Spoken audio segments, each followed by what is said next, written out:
ગુજરાતી તો ચાલો આપણે ગુજરાતીનો ગૌરવ વધારે એવું એક લઘુ નાટક જોઈએ જેમાં જે સમસ્યા દરેક ગુજરાતીને સતાવે છે એ સમસ્યાઓ પર એક નાટક જોઈશું જેમાં બે બહેનપણી એક હંસાબેન એના સાથે રમીલાબેન બંનેના બાળકોનું એડમિશનનો સમય પણ આવી ગયો છે તો ચાલો જોઈએ બંને બાળકોની એડમિશનમાં એમની શું ચિંતામાં શું એમની શું હાલત થાય છે. હંસા એ હંસા હાઉ આર યુ શું કરે છે કેમ આટલી ઉદાસ છો?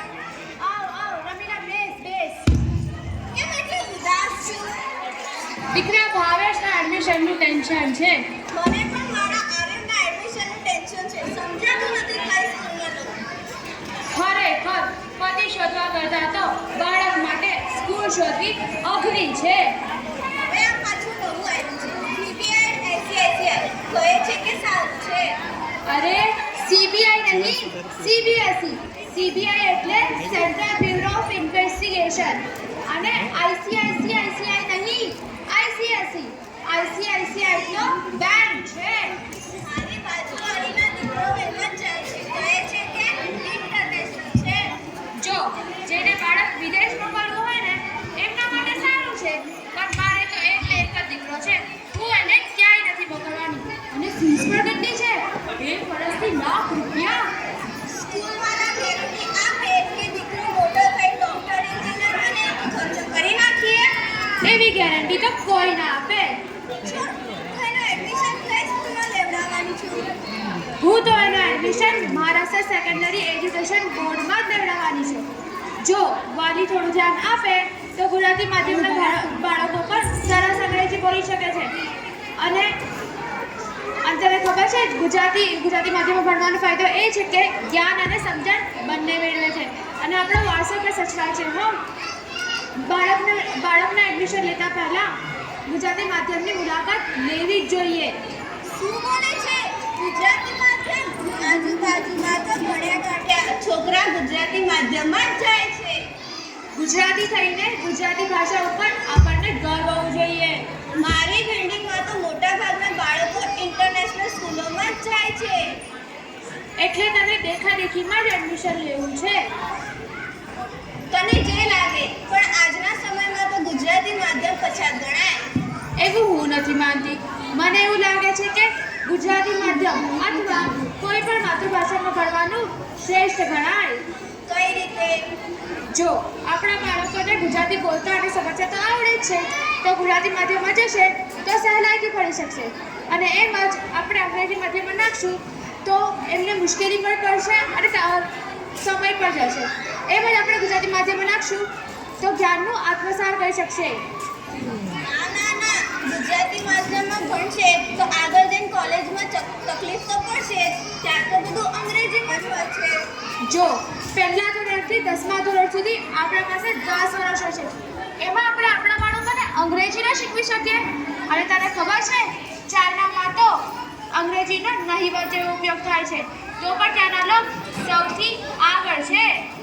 હું તો મારા આને અંગ્રેજી માધ્યમમાં જ ભણાવીશ. તું પણ એમાં જ નાખજે. તું પણ આગળ જઈને પછતાઈશ. ચલજો હું જાઉં છું. આમ રમીલાબેનનો છોકરો અંગ્રેજી માધ્યમમાં ગયો અને હંસાબેનનો દીકરો ગુજરાતી માધ્યમમાં ગયો. એક ઘરમાં ગુંજવા લાગ્યું એ ફોર એપલને બીજા ઘરમાં ગુંજવા લાગ્યું ખબર ન ક.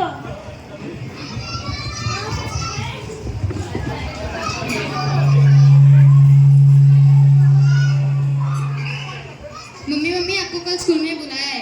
ठीक है कल मैं आती हूँ.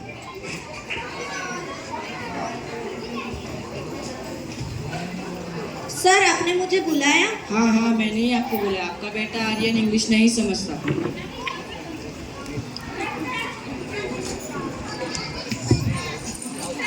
આમ રમીલાબેન અંગ્રેજી શીખવા ગયા અને હંસાબેન ગુજરાતીમાં ગીત ગાતા હતા.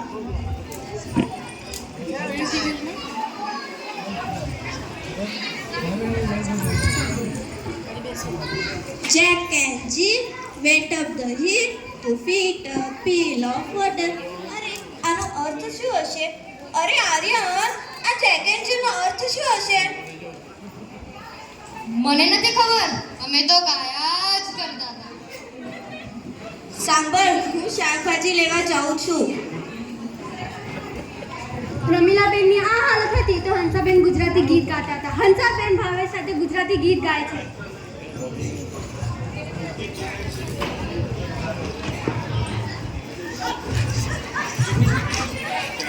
ભૂમ્યા વિના મરે બમવાતા ડુંગરા, જંગલની કુંજ કુંજ જોવી હતી, હા જોવી હતી.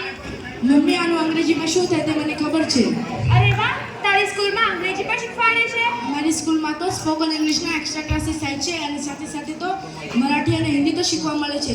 તેમજ ગણિત અને વિજ્ઞાન તો સેમી ઇંગ્લિશમાં જ, એટલે કે અંગ્રેજી માધ્યમમાં ભણવાય છે, જેથી ધોરણ 11માં સાયન્સ રાખીએ તો પણ કાંઈ તકલીફ ન પડે. અને સાથે સાથે ગુજરાતી અને સમાજશાસ્ત્ર તો ગુજરાતીમાં જ.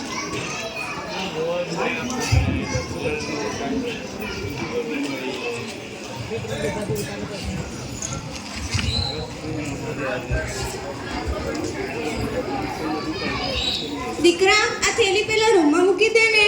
मम्मी मम्मी वो स्टडी करो छू मम्मी स्कूल की फीस फिर से 20% बढ़ चुकी है. क्या फिर से बढ़ गई? भावेशની પણ વધી હશે. હંસા પાસે જાઉં. હંસા, ઓ હંસા, તારા ભાવેશની સ્કૂલની ફીસ વધી છે? ના રે ના, ભાવેશની સ્કૂલની ફીસ તો વધતી જ નથી. ઠીક છે. આમ દિવસ મહિના વર્ષ વીતતા જ ગયા. રમીલાબેન પ્રોજેક્ટ બનાવતા જ ગયા. હંસાબેન નવું શીખવા લાગ્યા. ધીરે ધીરે આર્યન અને ભાવેશ પણ હોશિયાર થતા ગયા. છેવટે ટેન્શનનું વર્ષ આવી ગયું. 10મું એટલે 10. બાળક 9મા ધોરણમાં હોય કે 10મા ધોરણમાં, અંગ્રેજી માધ્યમમાં હોય કે ગુજરાતી માધ્યમમાં, 10માનું ટેન્શન બંનેને તો સરખું જ હોય. Aryan, give full your time to your study. દીકરા ભાવેશ, મને તારા પર ભરોસો છે, પણ તું ભણવામાં ધ્યાન આપજે હો.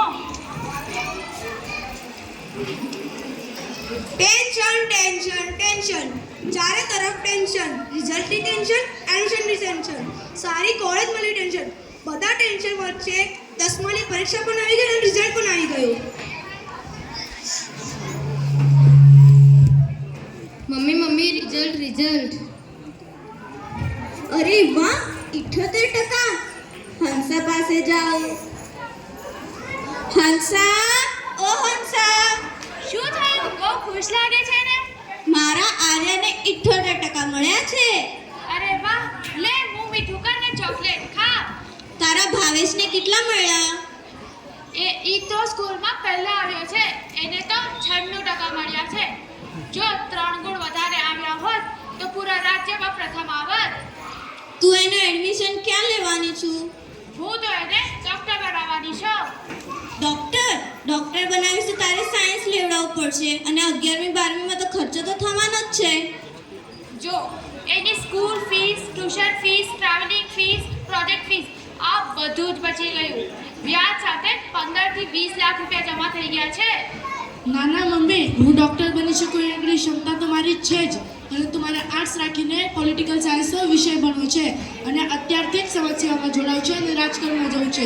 તેમજ વડાપ્રધાન બનવું છે, તેમજ વિશ્વમાં ભારત દેશનો ડંકો વગાડવો છે અને ભારત માતાની સેવા કરવી છે. અરે વાહ હંસા, તારા ભાવેશના બહુ મૌલિક વિચાર છે. આ તો હોય જ ને. આ બધું ગુજરાતી માધ્યમનો જ પ્રભાવ છે. અને હા દીકરા ભાવેશ, તને જે યોગ્ય લાગે અને તને જે વિષયમાં રસ હોય તું એમાં પઢ. અમારું તારા ઉપર કોઈ દબાણ નથી.